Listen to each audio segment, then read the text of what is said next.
বুঝলে মহিলা করতে গেলাম কিন্তু দেখে এত টাটকা টাটকা ঢেঁড়স নিয়ে যাচ্ছি। হ্যাঁ, যার জন্য আমি একটু অন্যরকম করি। হ্যাঁ, দিয়ে এইটা ঢেঁড়সটাকে কালো জিরে কাঁচা লঙ্কা দিয়ে অল্প তেল দিয়ে ভাজতে দিয়েছি। কি করবো তো ঢেঁড়স বেসন নাকি?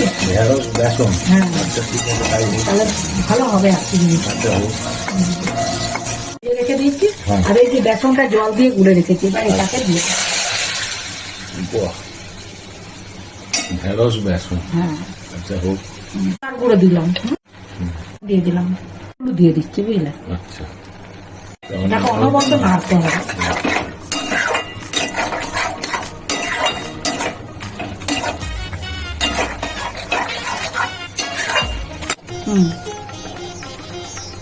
ঢেঁড়স বেসন কমপ্লিট। এটা ঠান্ডা হলে ঠিক হয়ে যাবে। আচ্ছা, ঠিক আছে, কমপ্লিট। হ্যাঁ হ্যাঁ হ্যাঁ।